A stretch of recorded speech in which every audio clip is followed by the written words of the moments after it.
What's been your one of your biggest life lessons? Never give up. Life has got its own journeys, right? Yeah. Sometimes you go through trials and tribulations, of course, but that should never be the end. The fear is real. I mean, people are worried, but to be honest, I think that we should embrace AI, use it to our advantage. I mean, these tools like ChatGPT, Copilot are actually helping business operations, creating some good level of efficiency. But there are certain activities that require that personal touch. Yeah. You need somebody to. I'll give you an example. You can't automate negotiating skills, right? I'd like to see a robot do that. If I want to sell something to you, it will require for us to have the conversation. I need to understand your mood as well. I need to understand the things that you like. So there's that human aspect that cannot be taken away. So there's one guy that actually was the go-to guy for that system. So if that guy was not there, then everything falls apart. It's a day of Pharaoh, the guy is not available. We used to panic. He knew it was the boss that day. I made it a point actually to really push for new technologies to run that particular function. Okay? So we upgraded, and I made sure that at least there were multiple people that could actually understand it, and the process was streamlined.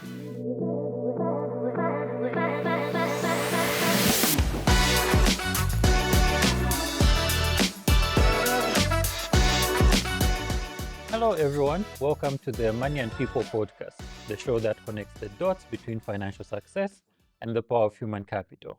Today, we are discussing a very unique but important topic, the subject of the future of work in the advent of AI. And to help us understand this better, we have on our show Mr. Frank Banda, Chief Executive Officer of Wirepick. Mr. Banda, welcome to the show. Thank you so much. Is Henry. it Mr. Banda or Frank? Just call me Frank. Call me All Frank. right, Yeah. thanks so much. Yeah. So just to get everything started, who is Frank? Wow, interesting question, eh? So Frank is a husband. He's a father of two, got two girls. Frank is a business professional, a technology professional with many years having spent in financial services and now running a fintech. Okay, yeah. So, yeah, long and short, a technology professional. Fantastic. Yeah. And tell us about your organization, Wirepick, how the journey has been and what you specialize in. Okay. So Wirepick is it's a value-added services company. We're a fintech, by the way, licensed by the central bank. Okay. So we provide various services ranging from software development. We build platforms using our software development skills and capabilities that we've built in-house, of course. We also provide what you call SMS aggregation services. We do that quite well. We're doing that for a number of financial services, mostly in Zambia and across Africa. Okay, we carry over about 10 million messages in terms of traffic, just in Zambia and across the African countries where we operate from. We do that. We also provide what you call payment aggregation services, mobile money integrations, and so on and so forth. Then we have got a team that is specialized in running projects. So project management services is also another area that we do quite well. So yeah, pretty much most of the IT services centered around software. Yeah. So I mean, we've been in existence for a while now. Originally, we registered the company in 2017, but in terms of us really growing on the local market, I think that growth started in 2020 when I joined full time to run the organization. Fantastic. Yeah. And you say this is a Zambian company? It's a Zambian company. I'm Zambian, one of the shareholders, founders. Of course, I've got other shareholders sitting out of Canada, but we're the majority. We're the majority. Yeah. Okay, nice. Well done, Zambia. Excellent. All right. Yeah. AI is becoming a core worker. Yeah. Not just a tool. Should professionals focus more on mastering AI, or should they focus on developing their unique human skills? What should humans focus on with with the way you see and you've experienced the future of work? My view, I think it should be a mix of both. I think it's important. We appreciate what AI is doing to the world. I think when you look at AI, the key fundamental principles for it to be in existence is really one, to help with cost reduction. That's like the biggest one. Then, secondly, to create some level of efficiency in the way operations are performed, right?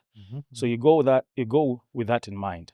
However, there are certain things that AI will not be able to achieve, like emotional intelligence, having a conversation which is deep with someone. That's something that AI cannot do. So I think that it's good to use AI as a leverage to achieve certain things, cost reduction, efficiency, well and good, but also still work on improving interpersonal skills, emotional intelligence, because those are still very, very relevant and will remain important in the years to come. Okay. Yeah.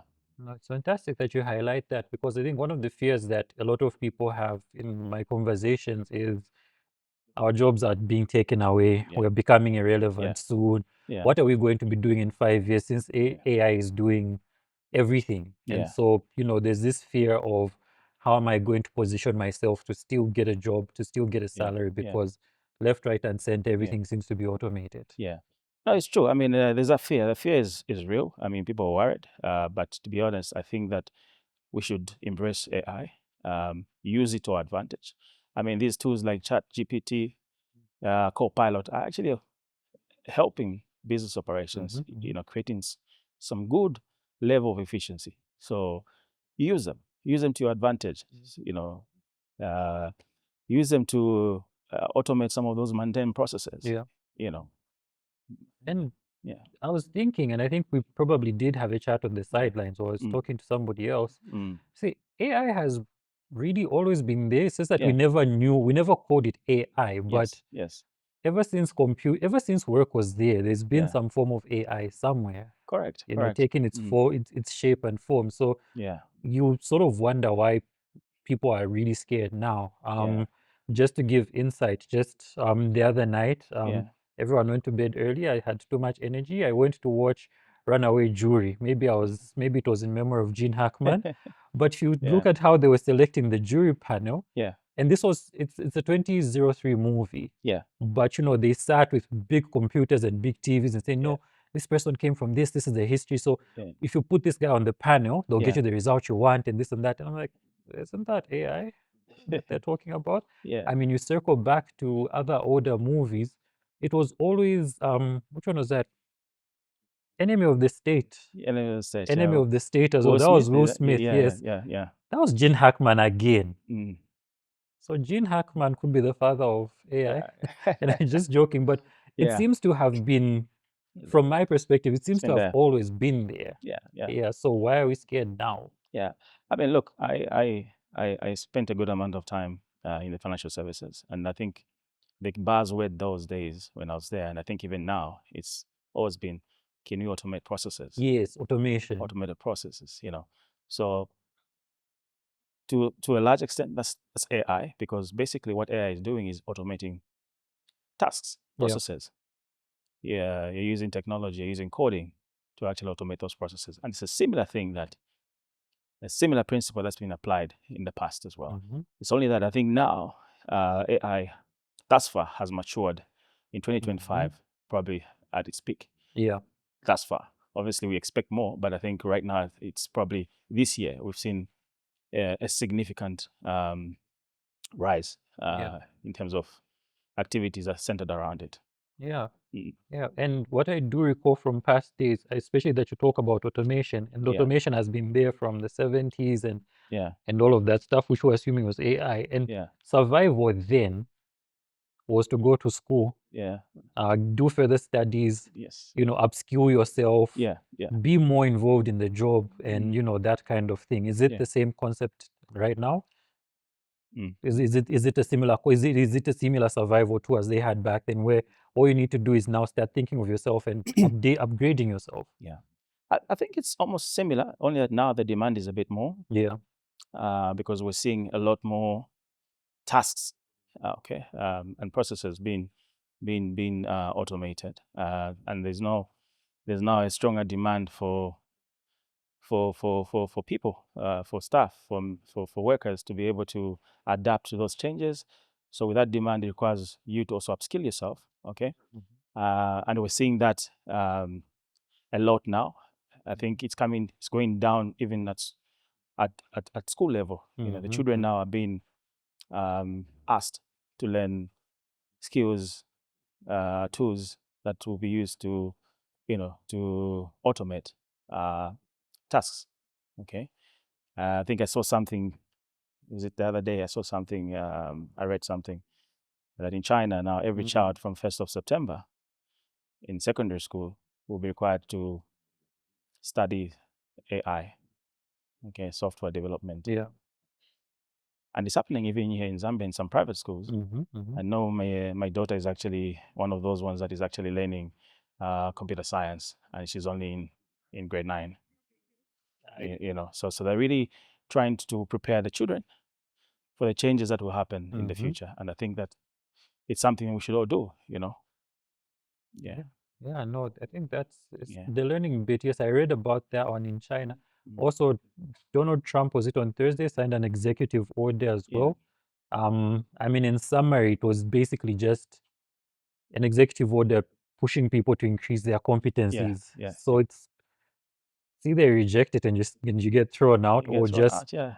be prepared for it. Adapt. Yeah, You just adapt. need to adapt. Yeah. Yeah, yeah. Yeah. In terms of continuous learning, do you Mm. think micro certifications and project-based skilling are replacing traditional degrees right now? Look, my view is, I think it's important to have a degree as your baseline, as your Yeah. standard, right? It's important. I think it creates a very good foundation for you to do more. Okay. I don't think that degrees are being replaced, but it's important that your degree should not be the only qualification that you should have. I think it's important to specialize by um, attending short courses that are aligned with your daily work, for instance, and also just being ahead of the curve, so like, for instance, if you're if you're an IT person, the baseline should be a computer science degree. Yeah. Then you can specialize, whether you want to go the route of information security, or you want to go into programming, coding. You take up courses that can help you become better, and you specialize in that particular area. I think the same goes with professions like finance and accounting. Yeah. Okay, so you get your baseline, your degree, whether it's an SCCA or CIMA degree qualification, but you now start thinking, how is my work being affected by changes in technology? So you take up a course that can actually help you get ahead in the accounting space, but which has got a technology component. Yeah. So that's the way I would look at it. Yeah. So I take it L&D functions have to be busy now. I guess organizations need to increase funding to the L&D functions. Of course, most 'Cause, definitely. yeah. Yeah. I think it's important because the change is quite fast Yeah. and very dynamic. So you want your staff to be not to be left behind, but Yeah, you don't want to play yeah. catch up. Mm-hmm. Okay. And how is AI reshaping the skills required for the future workforce? And what skills do you think will be the most valuable? Mm-hmm. Yeah, I mean, look, AI in particular, I think, is really programming, it's coding. So obviously, coding skills are quite important. I think that in the future, you want somebody to be strong in coding, and they should be able to take up courses like Python, for instance, JavaScript, understand even the underlying platforms where that data will be sitting. If it's cloud services, they need to have that understanding as well. Understand how the data sits and how it can be queried. So you need data science skills as well to understand how data is is hosted and how it can be, manipulated. Okay, so in a sense, what you really need are coding skills. Like I said, Java, Python, um, querying languages like MS, SQL, and so on and so forth. Okay. Yeah. And I guess this is cross-cutting too. So do we leave it for the specialists to do that, or can me, who's in HR, also, should I start learning coding as well? Yeah, you can actually, to some extent. So I'd ask you a question, like, what are some of the things that you feel you do on a daily basis that you feel can be automated? Is it running with Excel queries, data entry? Okay, so if you know that that's your job daily, you take up a course that can help improve and create Enhance. some Yeah. efficiency. Okay, if it's um, creating SQLs that will actually automate and speed up your data entry process, then do that. Learn it so you're able to do it yourself. You don't even have to ask a technology person to Yeah. build a query for you. You can actually, create one And yourself. I would understand it better, I guess, because Yeah, I'm the one who uses it. of So course. Yeah, I would appreciate it better. I would appreciate the outcome better because I'm designing what based on the challenges I know. exactly. Yeah. Okay. And as AI handles repetitive tasks, Mm. jobs are splitting into human AI hybrids. Mm. What's your framework for identifying where humans add irreplaceable value? Yeah. So for me, I think in my perspective, I look at what are some of the things that that are that don't require human interaction. Okay, so those are the first candidate to be automated because there's not that human interaction that is required. So you build solutions, you automate that process, where it's sitting in the back end and it's doing the job for you. But there are certain activities that require that personal touch. Yeah. You need somebody to. I'll give you an example. You can't automate negotiating skills, right? I'd like to see a robot do that. If I want to sell something to you, I'll probably need to have a conversation with you. Yeah. If I need to close a serious business deal, we need to have several conversations. It won't just be on the phone. I tell you, hey, Henry, I'm selling this. We want to provide this service to you. This is the price and what. It will require for us to have a conversation. I need to understand your mood as well. I need to understand the things that you like. So there's that human aspect that cannot be taken away. So the emotional intelligence, Yeah. the creativity, so those things, anything that relies on that is not a candidate for automation or AI. Yeah. Okay. So that's a criteria that I use. So I notice creativity seems to be coming up a lot in conversations of AI. It seems to be what will make the difference in future. One of the key things. yeah, So we all need to get back to our creative selves, I guess. correct. Yeah. Correct. I mean, look, creativity, strategic thinking, Yeah. those are things that will actually transform the world. Because you're thinking, what's the next thing that we can do? What is it that we can do that can transform the world? You start planning, of course, and the steps around that. You have strategy sessions, you plan, you talk about execution, and so on and so on and so forth. So those are things that you need to take time. They require a lot of personal touches, interpersonal skills, emotional intelligence being applied for it to be executed. Of course, the execution then you can use some AI principles for speed and delivery. But the concept still remains with a human. The human, yeah. Okay.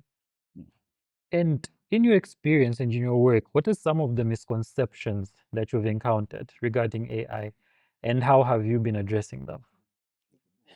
I think the biggest misconception about AI is that it's a silver bullet to all your problems. Yeah. Just type it in ChatGPT. Just Yeah, put it in yeah, there and yeah. it It's a takes silver care of your bullet. Yeah, problems. You're good to go. yeah, yeah. But that's not the case, huh? Like I said earlier, AI is good. It helps create efficiency. It will reduce your costs if applied properly. Uh, but the human aspect is still very important. Mm. I think if you combine both, if you use AI, you use AI tools as leverage, I think then you achieve more. But Mm. never forget the human aspect. Yeah. It's still very important. It's still very relevant. Yeah. Okay. Mm. And in addition, AI appears to be lowering barriers to starting a business. I think you had even highlighted that, automating processes, Yeah. the coding, and so on and so forth. Mm. But what's your advice for individuals using AI to create income streams beyond traditional employment? Again, I still come back to the same thing. You don't put all your eggs in one basket. Yeah.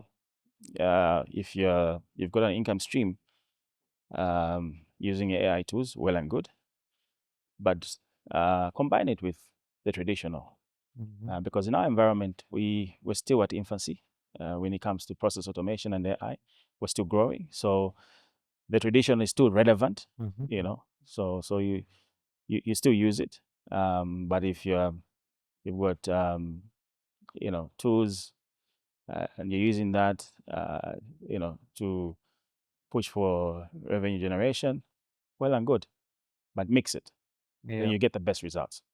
So the key thing is not to abandon one for the other, but Mm. see how the two can work together. Correct. And that's where you're going to see a lot more progress taking Yeah, place. yeah, yeah. Back to the subject of jobs. Mm. Do you have a list of AI-proof jobs for the next decade? And also, which jobs are at risk between now and let's just say between now and 2030? 2030. Okay, so let's talk about the ones which are at risk. So my view is, I think the ones that are repetitive. I spoke earlier about data entry. Mm-hmm, mm-hmm. Those kind of jobs at high risk because you can just create uh, um, a job by through the different languages. Mm-hmm. Okay, that will actually automate that process of data entry. And that job is done. That job is done. Okay, easy. Instead of having 6 people input data, a query, a code that you do can actually solve that. Okay. Um, I think that's the first one. The second one, I think even just a receptionist, for instance, those kind of jobs, Yeah. because now the robotics will come into play.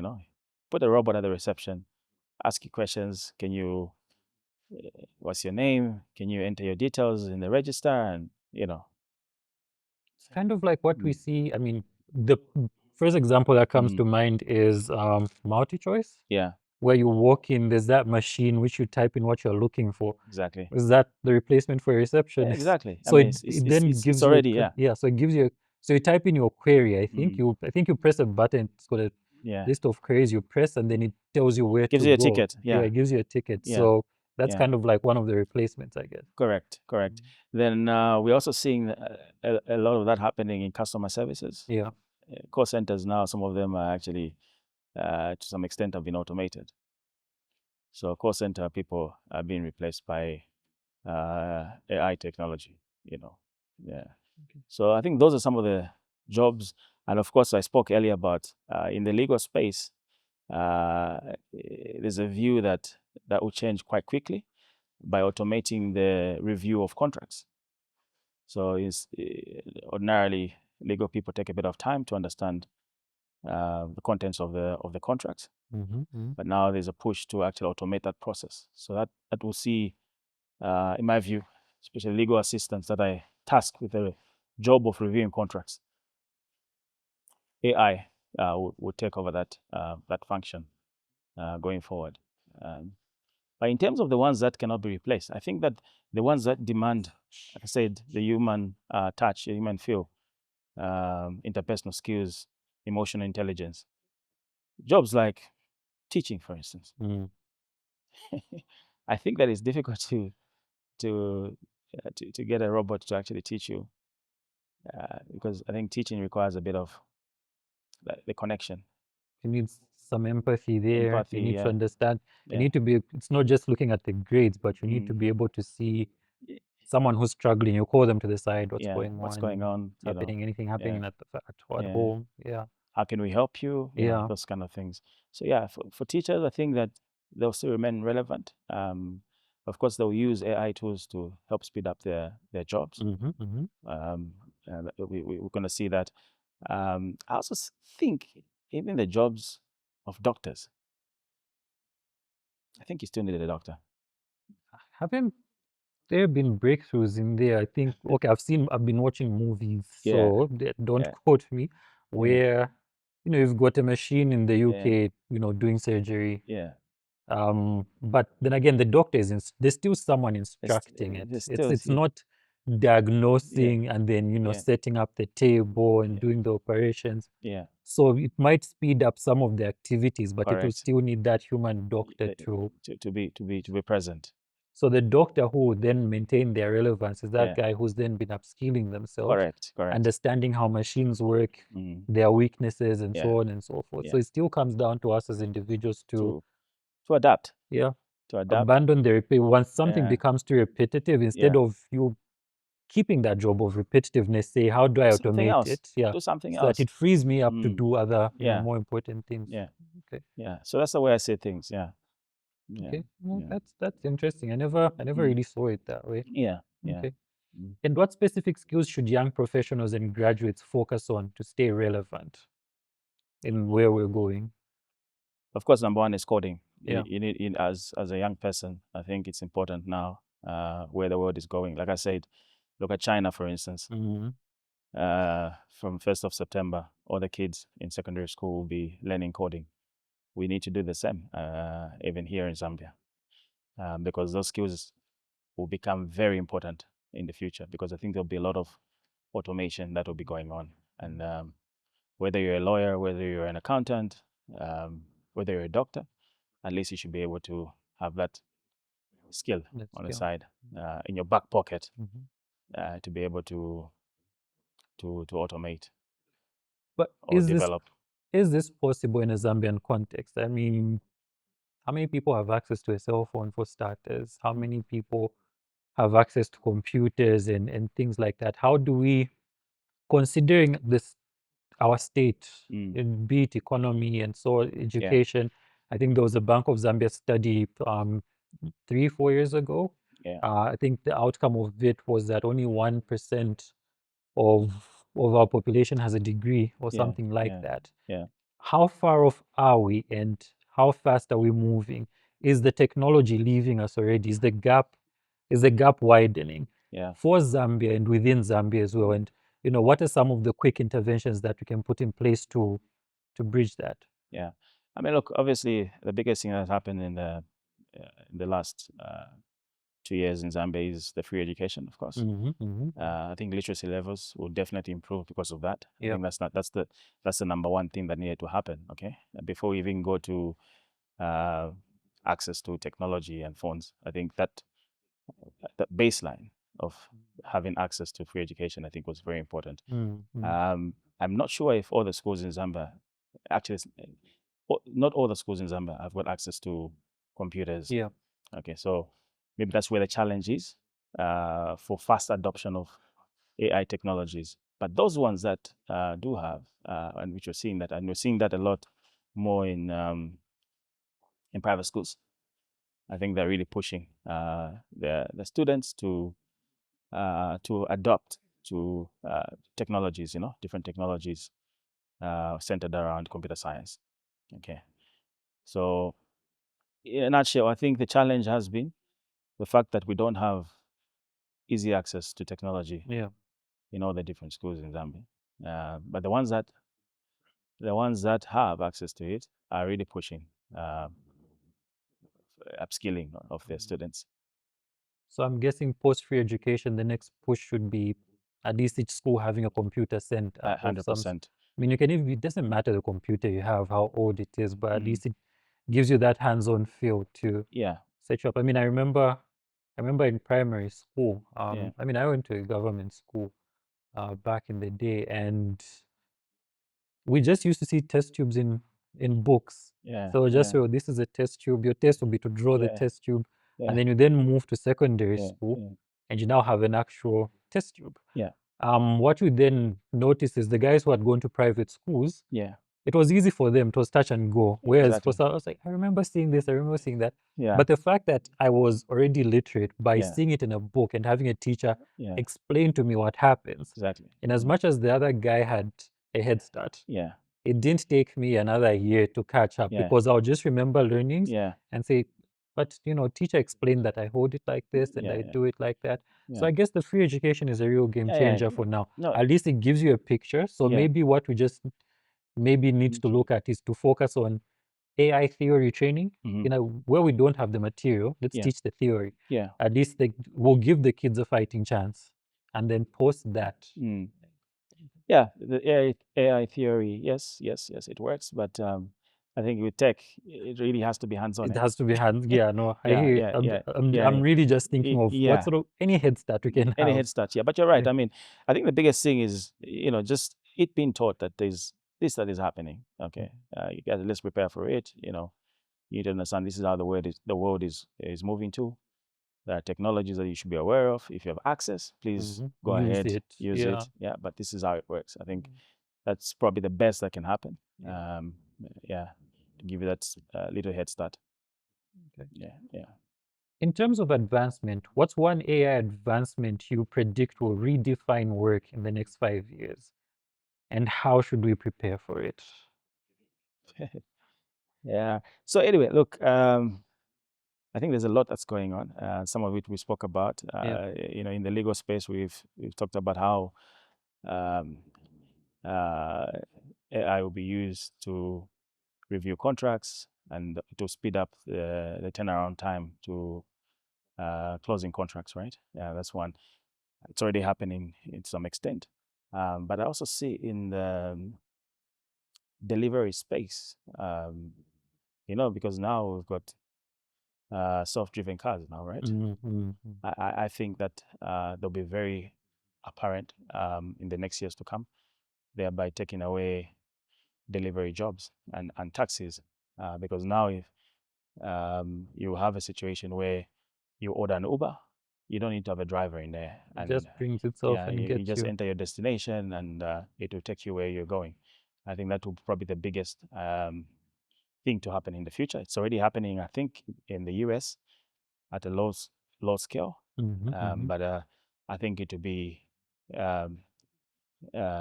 very prevalent in the next years to come. So the delivery space, taxi services, I think those ones are the ones that will see um, exponential growth in AI adoption. Okay, that's Yeah. great. Coming back to Wirepick and Frank, this is the bragging rights session of the show. Let So me take a drink for this one. yes, please, you will need it. Yeah. We need the lowdown of Wirepick. Yeah. What is Wirepick? What have you done? What are you doing? Yeah. What impact are you creating on the world? And Yeah. what's Frank up to? Okay. Yeah. So we've grown as a company. Yeah.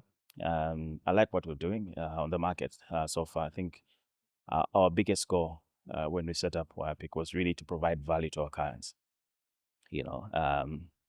By providing or developing custom systems, and we've done that very well in the last years, especially from 2020, like I said, to date. We've been actively working with various financial services. Yeah.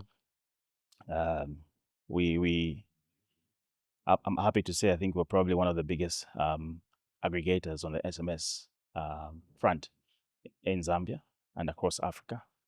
I think we carry, I'd say, over 50% of SMS traffic In Africa. in the country. In the country. Yeah. 50 over half. Over 50%, yeah. So that SMS for, okay, let me not talk about the scammers SMSs, but all of those other SMSs, for every 2 SMSs that go out, it's likely that one you're carrying it. Because we're connecting with quite a number of banks, banks and telcos as well. Mm. So we carry quite a large amount of SMS traffic. That's number one. The other thing is we've also had some really good partnerships. Eway Loans, for instance. Eway is one of our biggest partners. Of course, Yeah. I've got so many partners, I can't single out names, but I just want to mention about some of the products that we've been able to roll out together. The Eway Pay. Yeah. It's Yeah. a lovely product. Yes. Yeah. So we were a part of it, and we're still a part of it. We support that product quite well. We've seen the growth of it. It's something we're very proud of as a company, and especially that it's local staff that have actually been behind building such cutting edge Wait, technologies. it's our people? Our people. So one of the biggest things Henry should know is that we really try to work with young graduates. Yeah, from universities such as Copperbelt University, Mulungushi, and Zikas, and so on and so forth. So we try and build capacity internally using local skills. So we train them, we expose them to new technologies, and they're the ones that actually help us build those solutions with our clients. Of course, we've got partnerships with other players, international and so on and so forth, but primarily we want to use our local guys because I think the skills are here. We have them in Zambia, and we, as much as possible, we need to try and expose our guys, Yeah. to ways of working, because they come very raw from universities, right? So you have to create an environment where you can start learning the professional way of doing things. Okay, so we've been doing that for a while. So yes, we provided different services on the market. We are in collection services. We participated in FISIP in the last couple of years, where we collect on behalf of banks using our technologies as well as agency network. So we have that capability as well. We do disbursements, bulk disbursements, using the platforms that we've developed. So if, for instance, you need to disburse funds to mobile money wallets by a single click using our platform, we build that for you.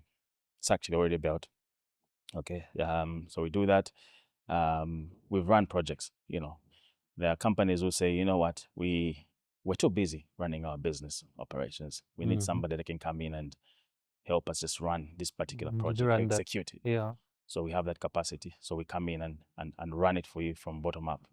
Okay.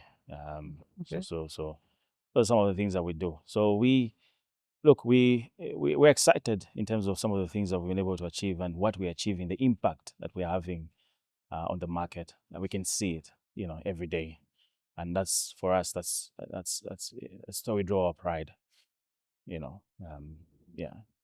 It's very encouraging to hear that it's our locals, because there's always this misconception that anything you see that's advanced and working didn't have a Zambian touch. No. Must have been foreign. Yeah. But I mean, I've used Eway Pay before. I use it as much as I can, and it's one of the more efficient, platforms. Yeah. That's a very good product. Very, very Yeah, good product. Yeah. So I mean, there's that. I mean, we built different platforms like CDF. We recently we actually built a custom CDF platform that allows the bank to run the whole CDF process from loan application all the way to disbursement. So and that's something that was built. It's more or less like a core system. Wow. Yeah, it's a core And system. that's what we needed, because I think CDF was a game-changing project. I think the one thing which was lacking was integration, just that managing, being able to account, improved ways of making sure that the money gets to where it's going. Yeah. So to see that our own people did that. Yeah. Then lastly, we can talk about Smart Invoice. We are partners with ZRA on the famous Smart Invoice. famous Smart Invoice. So what we do in that space is really helping taxpayers be compliant. Yeah. We are doing that in 3 ways actually.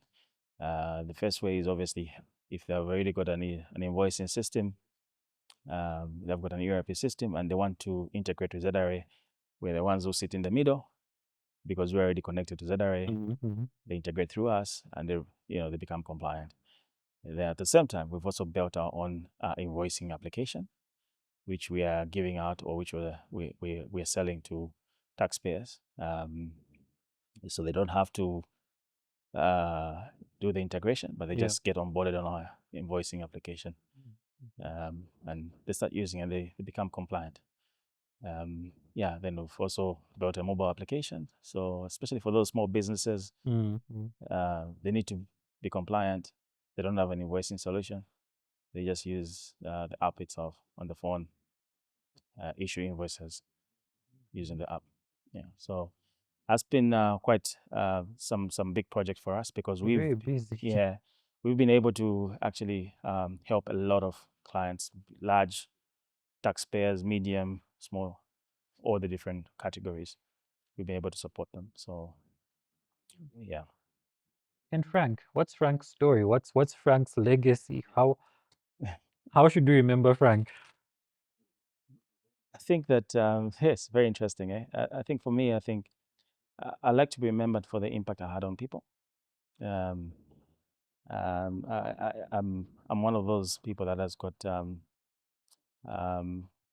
very strong emotional intelligence. I believe. I'm a family man, of course. I love my family to bits.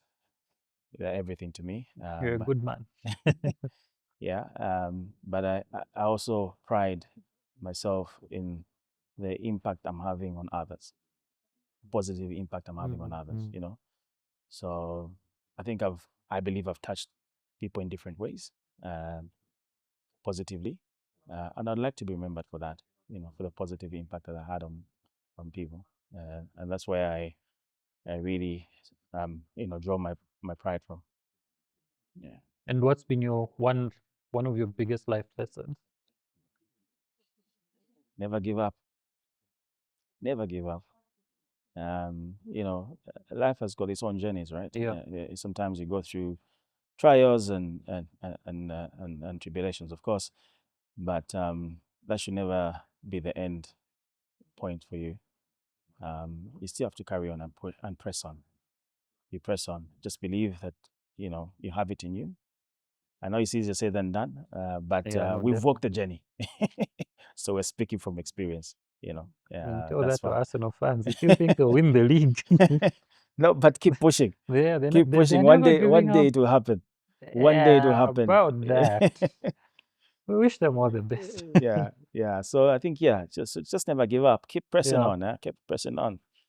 You never know how close you are to your target. yeah, definitely. Yeah. Yeah. In terms of your pre-AI AI experiences, Yeah. what have you gone through in terms of, realizing that a task is being overly repetitive and we're spending too much time on it, and what can I do to fix it? Yeah. I think I'll circle back to my times in one of my times in one of my previous jobs I had. Yeah, I used to hold a senior manager function, IT function in the organization. So I was basically responsible for one of the, you know, actually responsible for a number of systems, right? But yeah. one of them was really an HR system, a payroll system. So there was one guy that actually was the go-to guy for that system. So if that guy was not there, then everything falls apart. Okay, and would have cases where it's a day of payroll and the guy is not available. You know, it was crazy. We used to panic. He knew it was the boss that Yeah, day. he used to panic. And if I look at the way he used to run it, it was so complex that not a lot of people could understand what he was Yeah. doing. So I think that's where we said, you know what, I made it a point actually to really push for new technologies to run that particular function. Okay? Yeah, it was an HR system. So we upgraded and I made sure that at least there were multiple people that could actually understand it and the process was streamlined. Mhm. It had a new way of doing things. Okay, so you could see that we're advancing from the old way of doing things, very mundane, Yeah. complex. Only one person really understands, and they they basically hold you at ransom. So you killed the key man We kill dependency. the key man dependence Yeah. by just introducing advanced technologies, um, for that particular function. Okay. You know, Yeah, I remember. I mean, I yeah, used to run payroll as well in similar fashion, and I yeah, remember when I started, it used to take about 5 days mm, doing it, yeah, but what I then realized was it was taking up too much of my time. Yeah. So basically, 5 days means one working week. Yeah. Yeah. And so you only have 3 weeks to do other stuff. And I Yeah. thought, look, there's a lot of stuff I need to Yeah. do. Yeah. I Yeah. mean, as in HR, I mean, I Mm. had great bosses who Yeah. just, they literally just lumped the department on me and said, okay, Uh-huh. so you do, the lower level recruitment. I was just an Yeah. assistant at the time. Yeah. You do recruitment, you do this, you participate in all these activities. But for me to do that, I needed time. Yeah. And one of the areas where time was being invested, I'm not going to use wasted, I'm going to use invested, was payroll. And I figured if I carry on doing this thing in 5 days, Yeah. I'll never advance. Yeah. And it's Yeah. repetitive. Yes. And so I made it a point that every so often I would time my work Yeah. such that I'd have to reduce the amount of time I was spending by coming up with smarter ways of doing work. Yeah. So I had to develop behavioral patterns of employees, for instance, who claims the most overtime, who's Yeah. always frequent. Yeah. Yeah. I knew it was, John. Yeah. So I knew if he hasn't brought it, because one of the things which would delay were people then, once you send out pay slips, they would, Yeah. no, but me, this and that. So Yeah. you knew who the usual suspects were. Yeah. So find a way of reaching out to them before that happens. And also just finding smarter ways of doing certain things. Learn your VLOOKUPs and all of your different lookups and references and formula. And what I then noticed is by the time I was done with payroll, I had reduced the time from 5 days to about a day and a half. Awesome. So I'm just thinking in my head, was that AI? Or, I mean, it was automation There's still, automation. Yeah. Yeah. but Yeah. it's one of those things which help you stay relevant in an Yeah. organization. Yeah. Always telling yourself, if you're doing this thing in 10 days, Yeah. How can I make it better? how can I make it better? Yeah. So Yeah. you That don't should be the need, goal. and it's not always that you need sophisticated machines. It's No. just No. you sitting and saying, Just understand the process. what can I do? Understand the process. Understand the process. And Understand the sometimes process. I feel that's where some people, we might lose out on Yeah. talent because you might not understand the process. If every challenge you face, you're jumping to all of these platforms, how to do this, how to do that. But Yeah. when you're just going to sit down and apply yourself Yeah. and say, this is how I'm going to be fast at it. Yeah. Yeah. And it no longer became a talking point. Yeah. I wouldn't sit and say I'm doing payroll, so I'm looking myself Yeah. out, because it's a day, it's in half a day and I'm done with it. Yeah. And it frees you up to do a whole lot more stuff. And I'm sensing that's what AI is also going to be doing, where, Yeah. like you've said, mundane, repetitive stuff come off, leaves you time to do the fancier stuff, the exciting things. And that's what brings relevance to your job and to your profession. Yeah. Yeah. So it Yeah. still comes back to not Yeah. fighting it. Yeah. Yeah. Like I mentioned earlier, I mean, look, you still need to be, I think you still need to use AI to help create efficiency in whatever you do. But the creative aspect, that's you now. Critical. That's you, strategic thinking, that's you. You take time, you really understand the process. You start thinking, how can I improve this particular function? Yeah. This particular area, how can I do it? Maybe I should, but you're able to think like that if you understand the process quite well. Exactly. Yeah. So that kind of thinking, for me, I think is something that is still quite important for individuals, as you use AI now to help you with execution. Yeah. Yeah. Yeah. So I guess in the company, in your job now, your thought process should be, what's this process? How is it working? What can I do to make it better? Those are the 3 questions you need to be asking yourself for Correct. any task that you're doing, for you Correct. to stay Yeah. ahead, Yeah. stay ahead of the game. Yeah. No, Yeah. that's interesting Yeah. from my end. Yeah. No, that's great learning. Yeah. So Now, Frank, it's been a pleasure having you on our show. Yeah. We're really, really grateful that you made it. And Yeah. there's been a lot of learning, especially AI. Yeah. There were a lot of discomforts even on my part, but I think Yeah. this conversation has really been refreshing Yeah. Yeah. in talking about, I think what you sort of experience in conversation is people wanting to fight AI. Yeah. They're saying, but AI is not fighting you. No, AI is saying, I want to actually work with helping you. Yeah. Yeah. So it's either you sit down and say, okay, you want to work with me? How do we work together? Yeah. Yeah. Or if you fight, you're going to lose. Yeah. There are certain battles that from the get-go you're going to lose. But as opposed to fighting the destructive battle, why not come together and fight for global solutions? Yes. So I think for anyone who's fearing for their jobs, I hope that the interview helped you relax a little Yeah. and just say, look, hey, focus on upgrading your skills, Yeah. be more involved, Yeah. whatever you're doing right now, once Yeah. you sit down and do a self-evaluation, if it's repetitive, Yeah. automate it and look for something bigger to do. It Yeah. doesn't mean you getting a promotion, but even in the same job that you're working, Yeah. whatever is repetitive, just remove it and find creativity in the work that you do. Correct. And that's what's going to get you ahead. Yeah. I think that's been my lesson. Very true. Very Yeah, true. yeah. Very true. Henry, I think it's for me, it's a pleasure to have been asked to participate in this interview. Very happy that I was part of it, and I look forward to further interactions. And Definitely. I hope that the audience were able to pick a lesson or two from this conversation. Yeah, no, Yeah, I'm sure they have. I'm sure they have. Yeah. So from all of us at Money and People Podcast, remember to like, comment, and share, and also share your thoughts on AI and the future of work. From us, it's bye. Bye.